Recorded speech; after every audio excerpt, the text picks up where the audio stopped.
I'm just glad you're with I'm us here just on a saying, Friday, all man. I'm saying is that what I seen today, dope. It's nice. all jokes aside, It is I dope. see the catered food, I see the new mics, I notice everything. I see y'all niggas a little bit chippier. Well, we not hungry. the chemistry's great. Excuse me. The chemistry's Excuse great. me, sir. Let them talk. Mr. Karens. I'm sorry. All right, fam, let's get straight into it because there's a lot to unpack here. First off, the way they were low-key treating Flip like the redheaded stepchild was wild. And trust me, Flip was not letting any of that slide. But we'll circle back today. This Patreon was packed with top-tier story times, and baby, when it comes to these exes, it sounds like they were really out here living. There was one moment where Mona started breaking down an ex situation, and the guys tried to explain why the dude might have been moving the way he was, but she was absolutely not trying to hear that.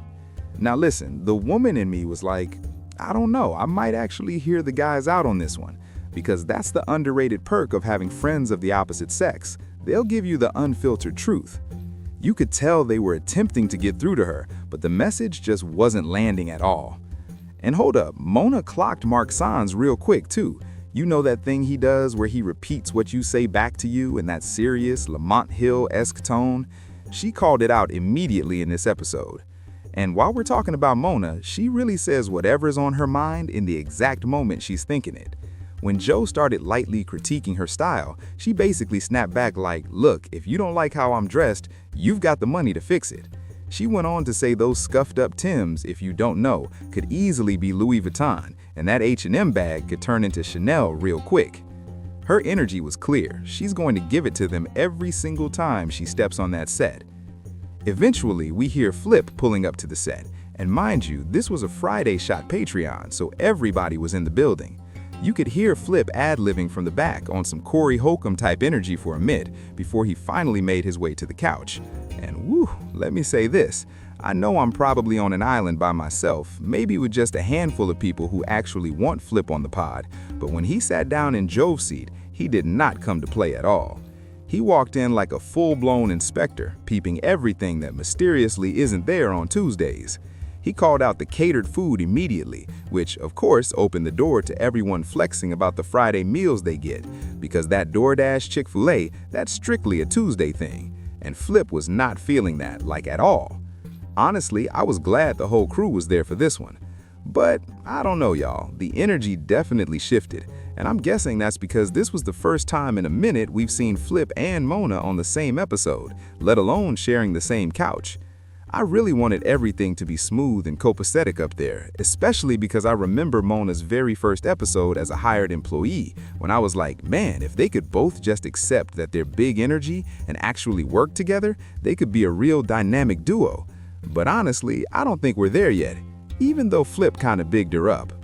I don't know, something about the whole vibe just felt off. It felt like you couldn't even breathe wrong, let alone laugh at certain moments. From what it looked like, Flip really doesn't like how the crew is running things on the pod. In his eyes, it was straight red-headed stepchild treatment. Listen, you could cut that tension with a knife. He was calling everybody out, and he wasn't holding back whatsoever. When he said, y'all are more chippier, he was basically hinting that they seemed happier doing the pod without him, between the new additions, the food, and the overall treatment. And baby, he was not feeling any of that, like at all, y'all. Then Freeze told him to look at the board. Nothing was written up there, basically saying it's organic and free-flowing. So what do y'all think? Does Flip actually have grounds to fill away? Do you see what he's seeing when it comes to the cast? And is he on to something here? Let me know. Flip showing up honestly felt like that one friend who didn't get invited to the kickback but popped up anyway, right in the middle of a card game. Music instantly stopped. Joe was sitting in Park's chair. Now, I did like the ending of the pod, especially the conversation about everyone's individual 2026 plans. It really sounds like everybody up there has motion and a game plan. I've said it before in another video, you'd be a fool not to feel motivated to do more and seize the moment to build something for yourself while also being part of JBN. With all the moves that were made just this month alone, everyone on those couches should feel inspired to really get to it. They seem to have the freedom to do pretty much anything, as long as it works. I'm glad they've got ideas brewing for next year. Every single one of them sounds like they've got plans cooking for what's coming. All in all, this was a really solid episode. I actually liked that Flip showed up. He said he was coming, and he did.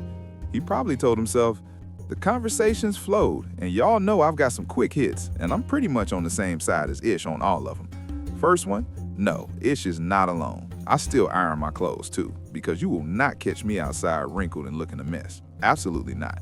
Even sweats, I'm not doing wrinkled sweatpants draped over my Uggs and Asics. Absolutely not. Nope. Second one, I also don't really care for coats like that, even though I own a few. My car is my coat. A cute little fleece usually does the job, except for this weekend and today. It was snowing and freezing for real.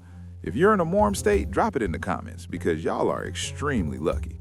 Third one, the gang briefly wrapped things up talking about Ebro in the morning show. This news is literally everywhere in the algorithm right now. I'm sure it's all over your feed too.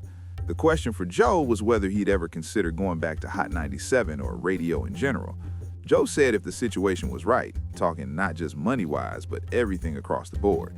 He also mentioned the value of getting more eyes and ears on JBN. Based on that whole conversation and the ideas floating around, I can already tell next year is about endless possibilities and really getting to it, even if it's unconventional. Big things are coming, y'all. And as always, if you're feeling the content, don't forget to like, comment, and subscribe. Hit that hype button and support a small creator. It costs you nothing. Literally nothing, y'all. Until next time.